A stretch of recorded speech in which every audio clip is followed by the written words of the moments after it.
Et salut à tous, Zagadou. Bon, on se retrouve ce week-end pour l'étape du Tour. Donc hier on était vendredi, aujourd'hui on est samedi. Et oui, logique. Hier on a un peu roulé toute la journée. Donc hier soir on était crevés. On a trouvé un spot plutôt sympatoche dans les montagnes. Bon, il y a aussi sur le spot des travaux. Ça c'était pas prévu au programme, mais bon, c'est plutôt cool de se réveiller dans les montagnes. Là on va prendre direction, il en est encore à 50 minutes, 1 heure de Briançon. Donc on va aller à Briançon pour aller chercher mon dossard. Et je vous emmène avec moi un peu sur le village aujourd'hui. Je vais pas y rester longtemps parce qu'il fait chaud et j'ai un peu envie de profiter de mon après-midi. Mais je vous emmène surtout demain avec moi pendant la course. Départ à 7h22 dans le SAS 3 pour la fameuse étape du Tour. Allez, venez avec moi. Bon. J'ai été récupérer mon dossard, j'ai le dossard 3396, 3396 si vous savez dire les chiffres en milliers. Et là vous voyez on a trouvé un petit spot. Alors c'est interdit au camping-car, on vous avoue, mais là on verra bien si on nous dit quelque chose ou pas. On va manger, il est 15h. Manger, regarder la fin de l'étape du Tour. Après on va aller faire un petit tour de vélo, 1 heure, 1 heure et demie, peinard, histoire de tourner les jambes après toute cette route qu'on a fait. Et voilà. À toutes. Et vous voyez là on a trouvé un petit spot là. Vous voyez il y a le van qui est là. Petit spot au pied de l'eau. C'est vraiment pas mal. Je pense que c'est cool. Ah, regardez comme c'est magnifique. Waouh. C'est canon hein. Ouais donc voilà il est presque 20h. Là on est en train de préparer à manger. Moi je finis un peu de préparer toutes mes affaires pour demain matin parce que le réveil va être tôt. Vous voyez là, hop là. La plaque est mise, bon on va les mettre à l'avant, on est obligé. Là il y aura ma petite GoPro parce que je compte bien vous filmer quelques trucs. Et voilà, on a un petit spot qui est sympa pour manger. Après on va devoir bouger parce qu'on n'a pas le droit de faire de camping sauvage. Mais bon voilà, une belle journée en perspective qui s'annonce demain. Et on espère que les gens seront présentes également. Allez, ciao à toutes. Bon, on est dans le SAS. Parti à 6h15. Il est bientôt 7h, le SAS 0 va partir. Ça va être costaud.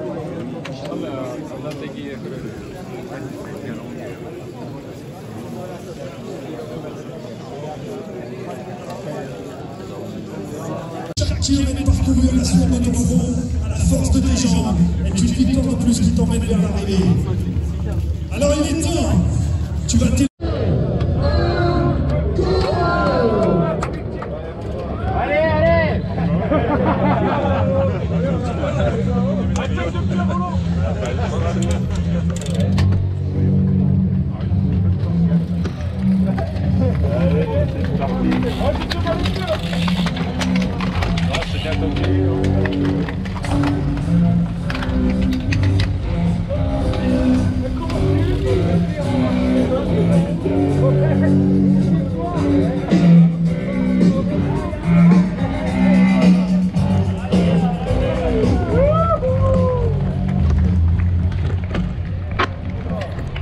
Bon bah là le départ est lancé et en fin de compte la particularité cette année c'est que après le départ il n'y a pas de vallée, donc ça a roulé beaucoup moins fort directement parce que tout le monde s'est placé pour monter la bosse qui suivait le départ et il a fallu attendre de monter cette petite bosse qui a duré ouais, je pense 2 km 5, 3 km avant d'arriver sur un replat et qu'un groupe se forme pour qu'on puisse rouler.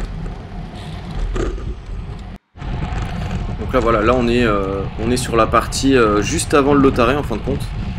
Donc on est vraiment entre le départ et le pied du Lautaret Galibier. Là on est dans un groupe et ça roule pas mal. On était une quarantaine voire une cinquantaine dans le groupe et ce groupe là a tenu quasi jusqu'au pied du Galibier, jusqu'en haut du Lautaret. On avait un bon groupe qui roulait parce que moi pour vous dire on est arrivé au sommet du Lautaret.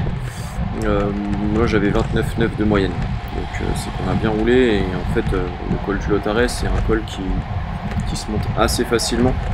On a des pourcentages pardon, qui sont entre 5 et 6% globalement, mais pas plus, et vraiment pas plus. Ce qui fait qu'en fin de compte, ça se monte largement sur la plaque, et c'est un col assez roulant. Avant, on va dire, de lancer vraiment entre guillemets, les hostilités dans le Galibier.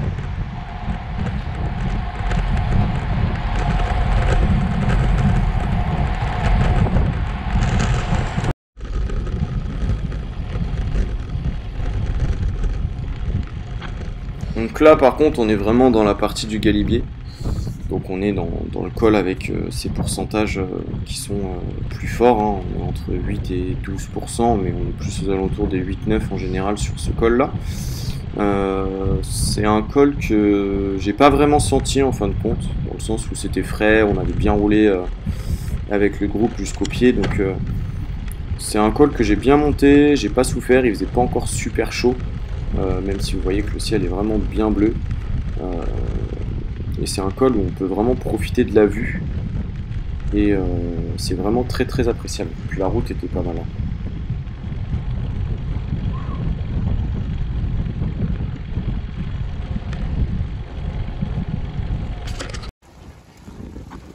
Donc là vous voyez la vue était canon.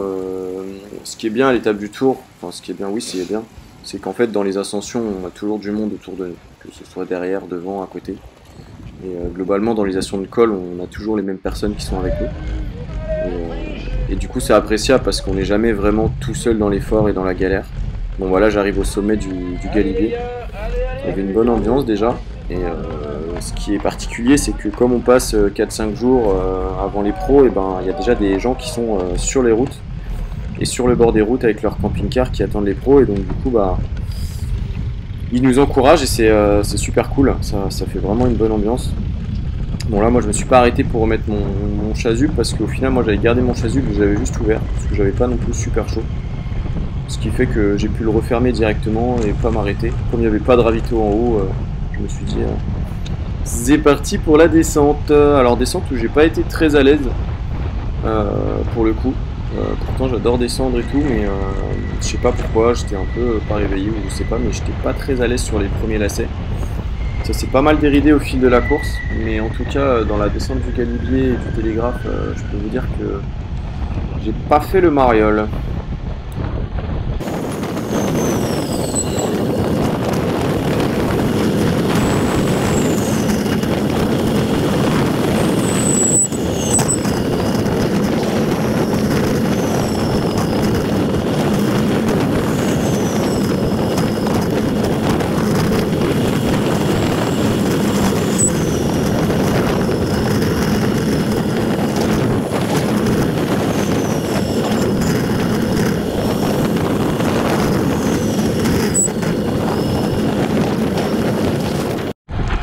Là nous revoici dans la vallée avant d'aller choper Croix de Fer.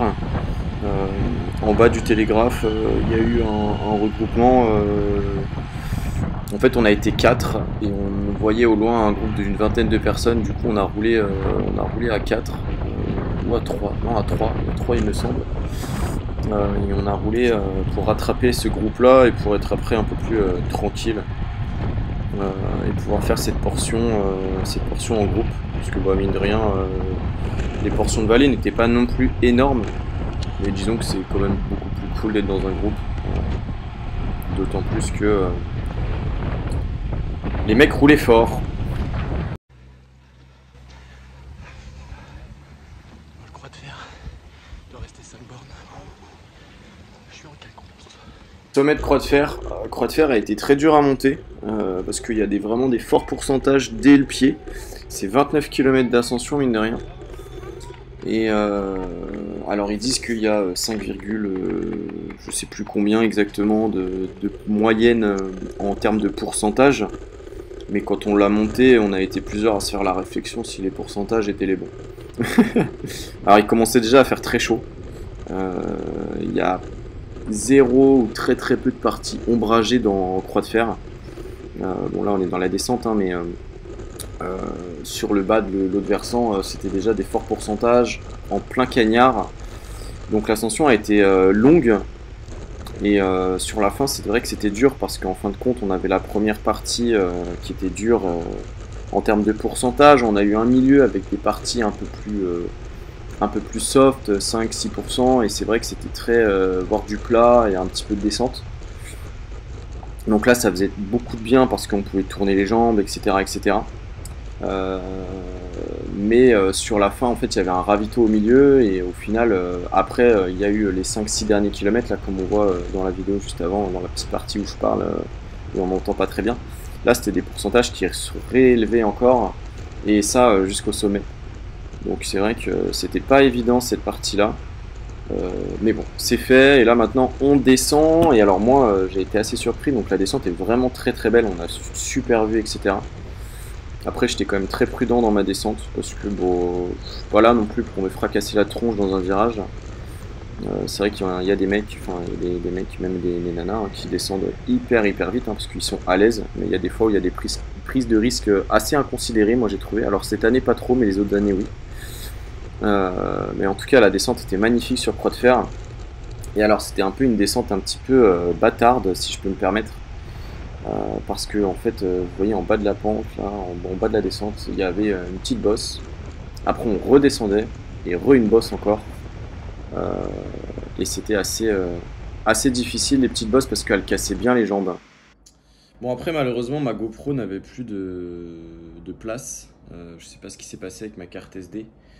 Mais en tout cas, après, j'ai pas pu filmer dans la vallée entre Croix de Fer et l'Alpe d'Huez. Mais pour vous raconter, du coup, il y avait les deux petites bosses. Donc en bas de la descente de Croix de Fer, il y avait une bosse qui a duré 800 mètres peut-être, voire un peu plus. Et on redescendait bien. Et là, il y avait un pif-paf et un gros taquet de 1,4 km, je crois. Enfin, je sais plus, mais il était immonde. Personne s'y attendait, il cassait bien les jambes parce que du coup tout le monde s'attendait à pouvoir descendre, rouler dans la vallée et arriver au pied de l'Alpe d'Huez. Sauf que les deux bosses psychologiquement ça a fait un peu de mal. Et au final, la descente de Croix de Fer sur l'Alpe d'Huez, sur Bourdoisan, c'était pas de tout repos. Pas de tout repos. J'ai quand même trouvé un groupe et du coup on a pu rouler pas mal. On était une dizaine et on a rejoint un gros groupe de... ils étaient au moins 30-40. À 7 km du pied de l'Alpe d'Huez, je pense qu'on s'est rejoint. Donc ça roulait bien, c'était cool. Ça a permis un peu de se planquer, hein, pour être totalement honnête. Et puis arrivé au pied de l'Alpe d'Huez, il y avait soit ceux qui allaient directement dans l'ascension, soit ceux qui passaient par le ravito. Autant vous dire que j'ai pris la case ravito pour remplir mes bidons. Pour le coup, j'avais pris des gros bidons de 800 ml pour prévoir. Et c'était pas de trop. Dans le sens où j'ai bien picolé, bien picolé. Et ceux d'ailleurs qui sont pas arrêtés avant l'Alpe d'Huez, je sais pas comment ils ont fait pour monter jusqu'en haut sans remplir leur bidon. Parce que l'ascension de l'Alpe d'Huez a été vraiment très dure pour moi. J'étais complètement sec, clairement. Il faisait super chaud. En plus, moi, du coup, je suis parti à 7h22, je mets 7h14. Donc autant vous dire que j'étais dans l'Alpe d'Huez entre 14h et 15h. Donc les heures où il fait quasi le plus chaud. Et dès le départ, en fait, tu as les rampes, je me rappellerai toujours, tu avais l'arche Challenge Strava Alpe d'Huez. Un petit virage à gauche avec le début du col. Et là, tu lèves la tête et tu as une rampe. Paf! Et là, tu fais merde, ça commence. Et c'était vraiment... c'était dingue. C'était à la fois mythique et à la fois... C'est vraiment curieux aujourd'hui le recul que j'ai là-dessus parce que l'ascension de l'Alpe d'Huez sur le moment c'était interminable. J'ai eu vraiment beaucoup de mal du pied de l'Alpe d'Huez jusqu'à ce qu'il me reste 9 km. Ça allait, j'étais plutôt en gestion. Et après j'étais un peu j'avais chaud, j'étais pas bien. J'ai pas fait de feuille pour le coup. Pourtant j'étais à deux doigts je pense à un moment donné. Je savais pas trop, c'était un mix entre une feuille et un coup de chaud. Dans un virage, au virage 17 je crois, il y avait un jet d'eau, je me suis arrêté, je me suis aspergé du jet d'eau parce que j'avais vraiment chaud et là ça m'a fait du bien.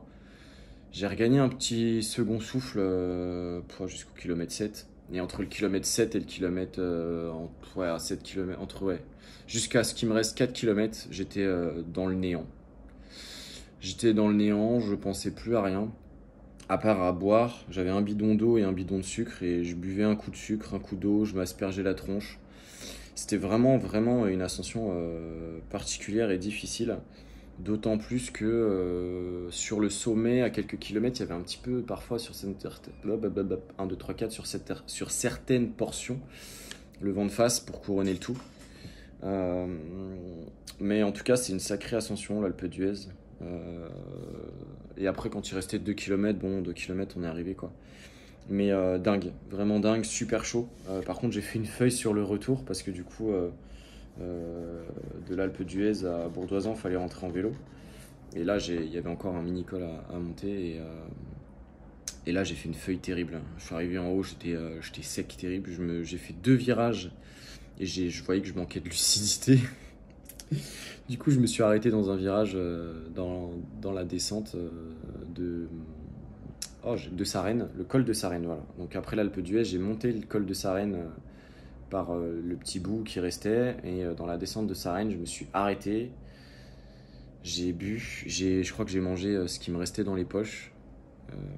J'ai attendu 5 minutes pour reprendre un peu de lucidité, et après je suis redescendu. Et c'était pas évident cette descente parce qu'on est crevé. J'avais les 20 bornes du matin plus les 167 bornes d'étape.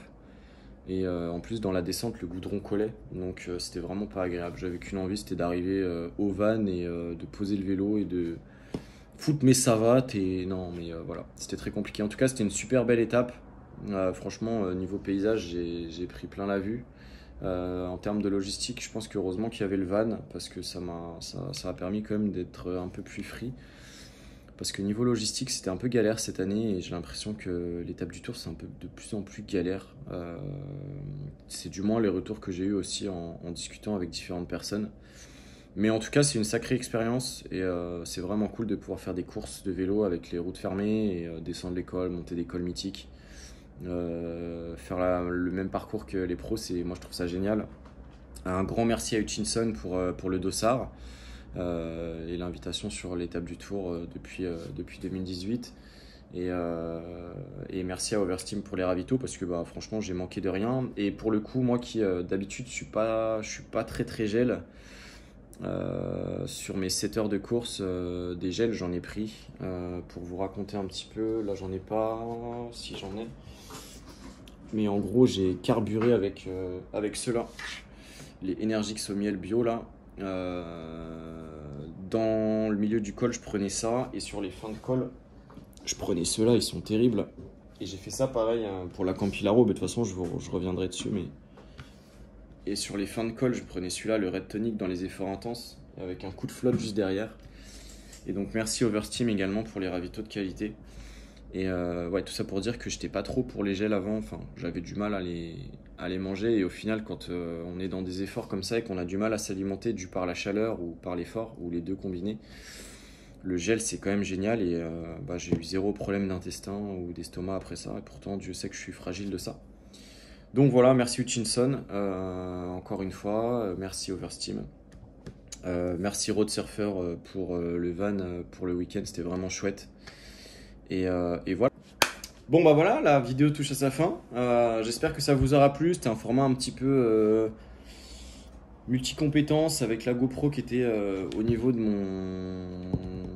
mon support compteur, un peu avec mon téléphone, plus la partie bureaucrate, pour vous faire un petit débrief. Donc voilà, j'espère que la vidéo vous aura plu. On se retrouve très vite pour une nouvelle vidéo. Ce sera toujours sur le vélo parce que ce sera sur la Campilaro. La course à étapes que j'ai faite dans les Pyrénées le week-end dernier. Donc c'est vrai que j'ai tardé un petit peu avec l'étape du Tour, mais j'ai eu un mois de juillet assez chargé entre le boulot, les vieilles charrues, la Campilaro. Donc là je prends le temps de finir cette vidéo et puis après je me mets sur la Campilaro. En tout cas merci à toutes et à tous. N'hésitez pas à mettre le petit pouce pour liker la vidéo, à commenter. Si vous avez des questions plus précises pour que j'y revienne dessus ou pour que je vous réponde directement, n'hésitez pas à vous abonner à ma chaîne, ça c'est très important. Abonnez-vous et mettez-vous la petite alerte pour être notifié quand il y aura des nouvelles vidéos, car il y a des nouvelles vidéos qui vont arriver, notamment la Campilaro comme je viens de vous dire, et d'autres projets qui arrivent d'ici la rentrée. Voilà, merci pour tout et on se retrouve très vite. Ciao ciao.